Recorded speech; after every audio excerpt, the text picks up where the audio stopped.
కొద్ది రోజులు ఆగండి. ఆయన్ని ఎలాగోలా బెయిల్ మీద బయటకొచ్చేలా చేస్తాను. అప్పుడు మీ అందరికీ సన్మానం చేస్తారు.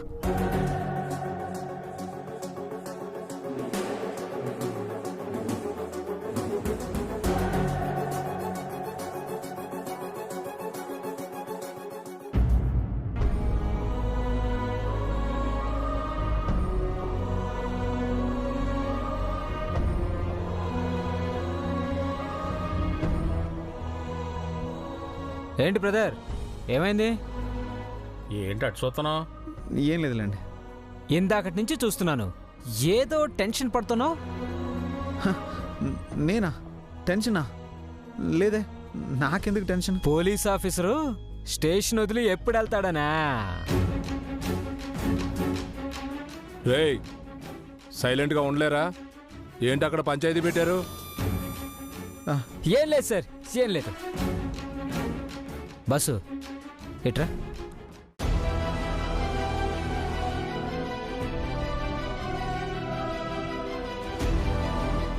బస్సు, నువ్వు బాగా చదువుకో. చదువా? మాకు తెలుసులే బాసు, నువ్వెందుకు ఇలా ఉన్నావో. నీకు భోజనం తీసుకొచ్చినప్పుడల్లా మీ ఆవిడ తెచ్చిన కాగితాలున్నాయి కదా, అవి బయటికి తీ. మీరు చూసారా? చూసినందుకే కదా గుర్తు చేస్తుంది. పోలీసారు చూస్తే నీ పని గోవిందా. ప్లీజ్ ప్లీజ్ చెప్పకండి, చెప్పకండి. మేమెందుకు చెప్తాం బాసు, నీ కథ ఏంటో చెప్పు, మాకు చేతనంత హెల్ప్ చేస్తాం. నేను బీఈడీ ఎగ్జామ్ పాస్ అయి టీచర్ అవ్వాలి, లేదంటే మా అమ్మ గుండె ఆగిపోతుంది, నా భార్య నమ్మకం తెగిపోతుంది.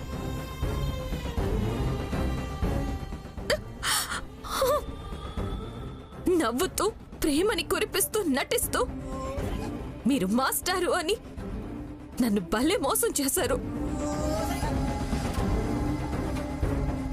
మీ నాన్నకి నేను మాస్టర్ని కాదని నిజం తెలిస్తే చనిపోతారని ఎలా భయపడుతున్నావో, నేను అదే భయంతో మాస్టర్ అని అబద్ధం ఆడాల్సి వచ్చింది విద్య. ఎలా అయినా మీరు ఈసారి బీఈడీ పాస్ అవ్వాలి, మాస్టర్ అవ్వాలి. అత్తయ్యకి నిజం తెలిసే లోపు మీరు నిజంగా గణపతి మాస్టర్ అవ్వాలి. నువ్వు మంచోడు బాసు, నీకు మంచే జరుగుతుంది. నీకు చదువుకోవాలనుంది కాబట్టి చదువుకో. ఎలా? ఇన్స్పెక్టర్ గారు ఉన్నారు కదా. చూసావా, అలాంటి చండశాసనుణ్ణి కూడా ఇంకా గారు అని గౌరవిస్తున్నావంటే నువ్వెంత మర్యాద గల మనిషివో అర్థమవుతుంది బ్రదరు. మేము తప్పు చేసి ఇక్కడికి వచ్చాం, సరిదిద్దుకోలేం కూడా. అక్షరాలు దిద్దించే మీలాంటి గురువులకు సహాయం చేస్తే మా బిడ్డల బతుకులైనా మంచిగా ఉంటాయని.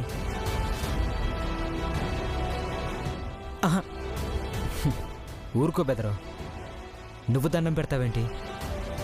నిన్ను చూసి అందరూ మొక్కాలా. ఆ రోజు త్వరలోనే వస్తుంది. రేయ్, ఏంట్రా గుసగుసలో? సైలెంట్గా ఉండలేరా?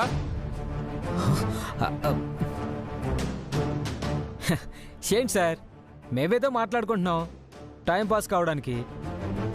మాకేమైనా టీవీలు ఉన్నాయా, ఫోన్లు ఉన్నాయా? రేయ్, మీకు అవి కూడా ఇస్తే ఇక ఈ జన్మలో ఇంటికెళ్ళరు, ఇక్కడే బాగుందనుకుంటారు. సరేలే, సార్ని డిస్టర్బ్ చేయడం ఎందుకు, సైలెంట్గా ఉందాం. చదువుకో చదువుకో.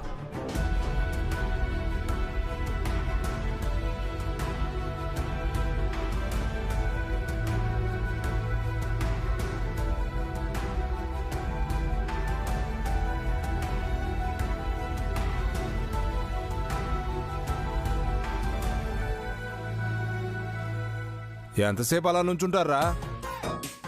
సార్, మీ డ్యూటీ అయిపోయేంత వరకు మిమ్మల్ని చూస్తూనే ఉంటాం సార్. అబ్బో సార్, మీరు సినిమా హీరో లెక్కుంటారు సార్.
ఏమైందక్క? విద్య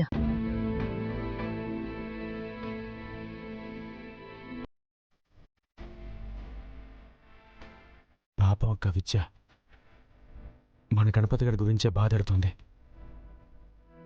ఎప్పుడూ ఆడి గురించి ఆలోచిస్తుంది. భోజనమైనా సరిగ్గా చేసిందో లేదో. ఎలా పెరిగిన బిడ్డ మన వల్ల ఎంత క్షోభ అనుభవిస్తుంది. అక్కడ గణపతి నేలపైన పడుకుంటున్నాడని తను కూడా నేలపైనే పడుకుంది. ఇలాంటి కోడలు దొరకడం అదృష్టం అనుకోవాలు, తన నిన్ని బాధలు పెడుతున్నందుకు దురదృష్టం అనుకోవాలు నాకు తెలియట్లేదురా. విద్యని ఇలా చూస్తుంటే బాధగా ఉంది. అక్క విద్యకి గణపతి గాడంటే ప్రాణం. ఆడి కోసం ఎంత కష్టాన్నైనా ఇష్టంగా భరిస్తుంది. నాకు విద్య గురించి బెంగలేదక్క, కానీ తనను తలుచుకుంటూ మన గణపతి గాడు ఎంత బాధపడుతున్నాడని ఆలోచిస్తుంటే చాలా భయంగా ఉందక్క.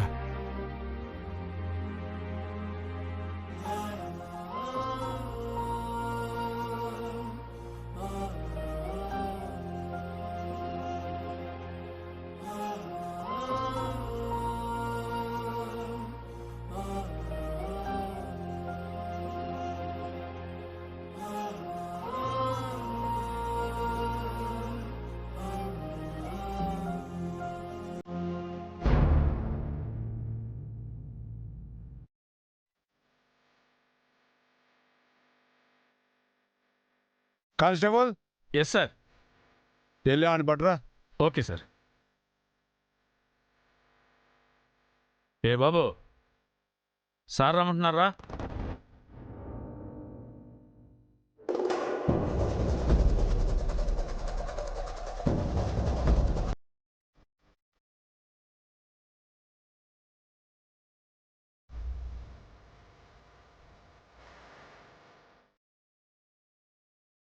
పదా.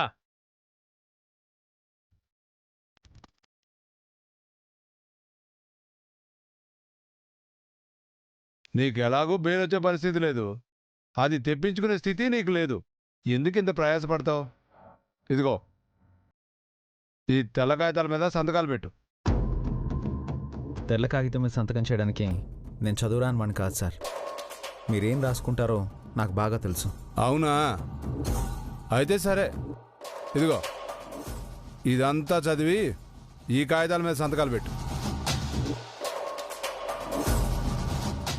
తెల్ల కాగితాల మీద సంతకాలు పెడతావో లేదా నీ ఆస్తి కాగితాల మీద సంతకాలు పెడతావో నీ ఇష్టం, కానీ ఏదో ఒక పేపర్ మీద సంతకం పెట్టాలి. పెట్టే వరకు నిన్ను వదిలిపెట్టను. మీరెంత బలవంతం చేసినా సంతకం మాత్రం పెట్టను. అవునా? కానిస్టేబుల్స్, 2 నిమిషాల్లో సంతకాలు పెట్టాలి. 1, వీడు కాగితాల మీద సంతకాలు పెట్టాలి, లేదా మీ లాఠీలైనా విరగాలి. ఈ రెండిట్లో ఏదో ఒకటి జరగాలి. కానివ్వండి.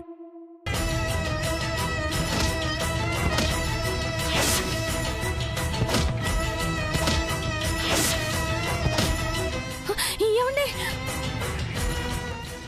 ఏమండి ఏమండి విద్య, ఏమండి అమ్మ విద్య, అమ్మ విద్య, ఏమండి అమ్మ విద్య, అమ్మ విద్య, విద్య ఏమైందమ్మా? ఏమైంది విద్య?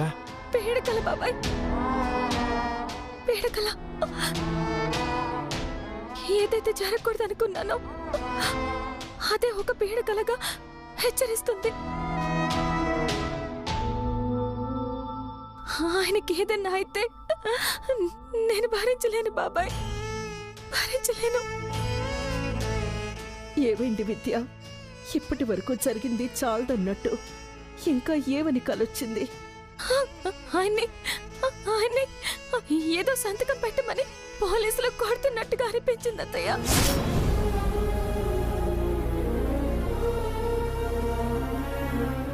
భగవంతుడా,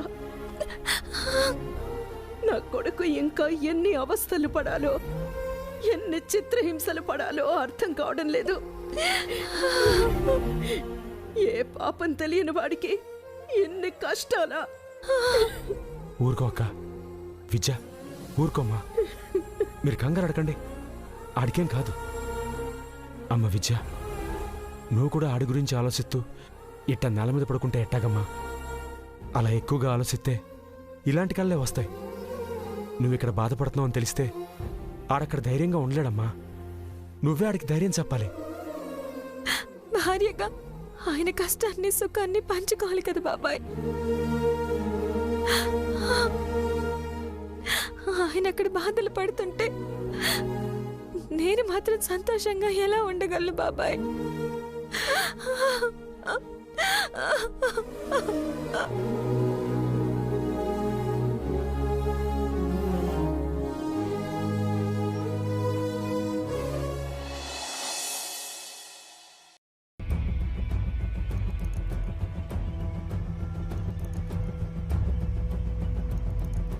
బ్రదర్,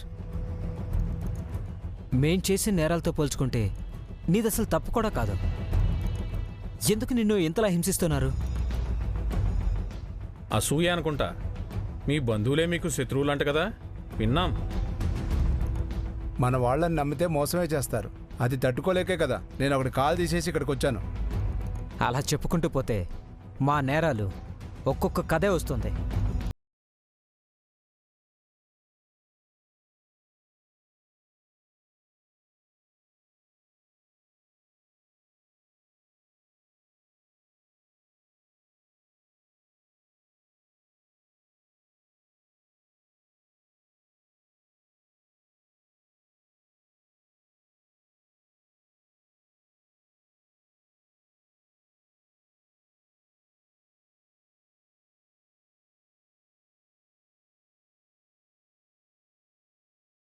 నేను బాగానే ఉన్నాను. చూడు, నాకేం కాలేదు విద్య. బాగానే ఉన్నాను. చూడు, నాకేమైంది? నువ్వు చెప్పినట్టే బాగా చదువుకుంటున్నాను. కరెస్పాండెంట్ సార్ పంపించిన పేపర్స్ కూడా గుర్తుపెట్టుకుంటున్నాను. అంతా బాగానే ఉంది. ప్రాబ్లం అయితే ఏం లేదు. లేదు కదా, భోజనం వడ్డిస్తాను. తర్వాత తింటానులే విద్య. తిను బ్రదర్, అమ్మాయి చేతి వంటలు బాగుంటాయి. రే నోరు మీరా. వీళ్ళు కూడా నీ వంటల్ని రుచి చూస్తున్నారు. అందుకే ఎక్కువ తీసుకొస్తున్నాను. నేను చదువుకోవడానికి చాలా సహాయపడుతున్నారు విద్య. సిస్టర్, మీ ఆయన ఖచ్చితంగా టీచర్ అవుతాడు. ఇలాంటి వాళ్ళే అవ్వాలి. ఆ ఓపిక, మంచితనం, నిజాయితీ ఇవన్నీ చూస్తుంటే తప్పు చేసి శిక్ష అనుభవిస్తున్న మాకే సిగ్గేస్తుంది. క్షణికావేశంలో చేసిన తప్పులకి మీరు శిక్ష అనుభవిస్తున్నారా అన్నా? అవునమ్మా, ఇక మీదటైనా మంచిగా బతకమని గణపతి మాస్టర్ చెప్తున్నారు.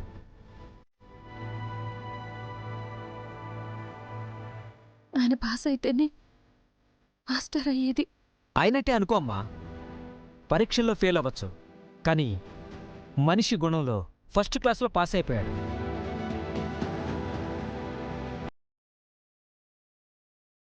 ఇంకా మాట్లాడేది చాలు, బయటికి రమ్మా. వస్తున్నానండి. మీరు భోంచేయండి. జాగ్రత్త.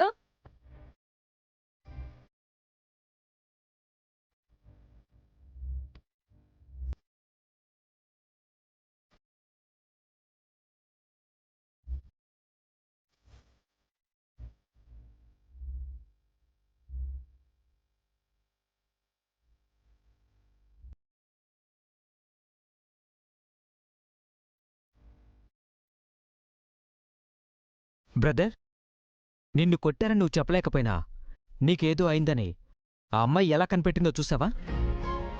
అదేరా ప్రేమంటే, సినిమాలో చూడలా? మీ ప్రేమ కోసం, మీ భార్యాభర్తలిద్దరూ సంతోషంగా ఉండడం కోసం మేము ఎంతకైనా సిద్ధం బాసు. అవును అవును అవును, అవును, మేము మేము సిద్ధం. సిద్ధం.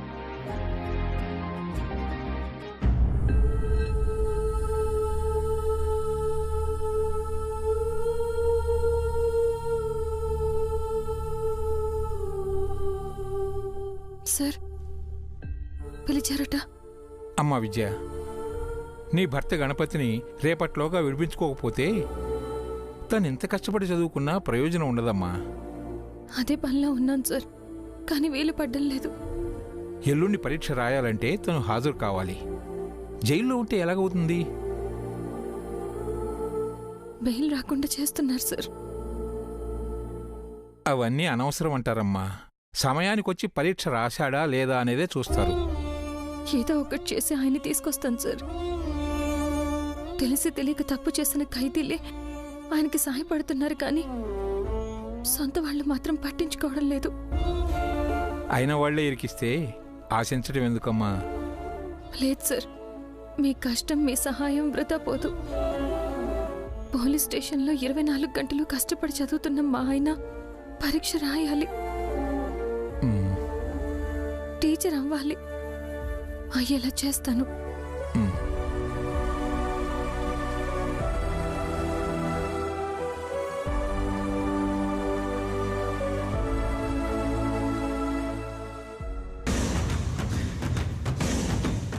అమ్మ గణపతో, నువ్వు పోలీస్ స్టేషన్లో ప్రిపేర్ అవుతున్నావా? నాకు తెలియదు కదా. తెలిస్తే నేను అంత ఈజీగా ఎలా బయటికి రానిస్తాను? ఇప్పుడే అర్జెంటుగా నీకుండే ఆశల మీద నీళ్లు చల్లిస్తాను.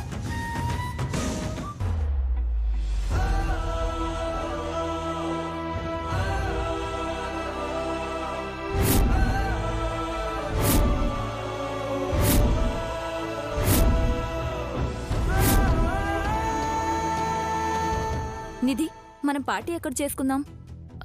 సిటీకి వెళ్దాం వదినా. ఖర్చు అవుతుందేమో. డబ్బుల గురించి ఆలోచిస్తే ఎంజాయ్ చేయలేం వదినా. ఎంతైతే అంత అయిందిలేమ్మా. మనం సంతోషంగా ఉండడమేగా కావాల్సింది. పనిలేక పార్టీ పెట్టుకున్నట్టుంది. నువ్వేట్రా అట్ట పెట్టావు మొహం? లేకపోతే ఏంటి, గణపతి జైల్లో ఉండి వారం అయింది. ఇప్పటి వరకు ఇంటి పేపర్ల మీద సంతకం కూడా పెట్టలేదు. మీరేమో పార్టీ ఎక్కడ పెట్టుకుందామా అని డిస్కషన్ చేసుకుంటున్నారు. ఫలితం ఏంటో తెలిసిన తర్వాత టెన్షన్ ఎందుకు సుబ్బు? 2 రోజులు ఆగితే మా ఆయనకి అన్ని విషయాలు అర్థమవుతాయి.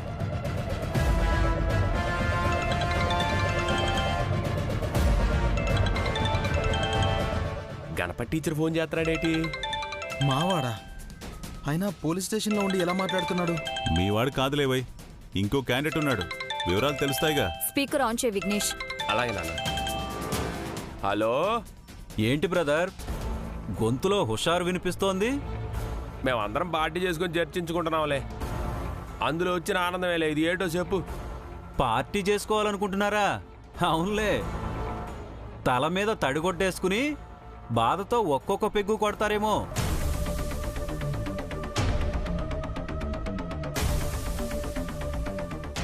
బాధెందుకు, హ్యాపీగానే తాగుదాం. ఓ, మీరు కూడా ఉన్నారా? అందరం ఉన్నాం గాని ముందు విషయం ఏంటో చెప్పబ్బాయి. పార్వతమ్మ పెద్ద కొడుకు టీచర్ అయిపోవాలని జైల్లో తెగ చదివేస్తున్నాడు.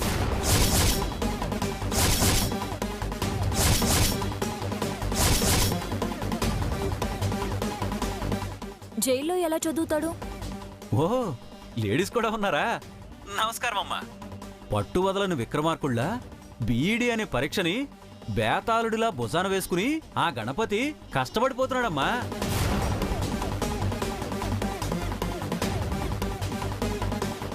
అలా ఎలా చదవనిస్తారు?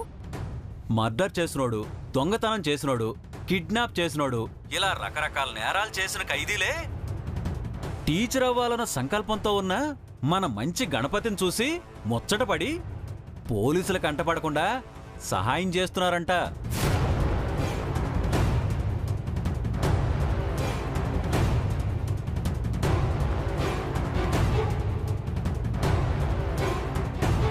అవును, పుస్తకాలు నోట్స్ ఎక్కడి నుంచి వస్తున్నాయి?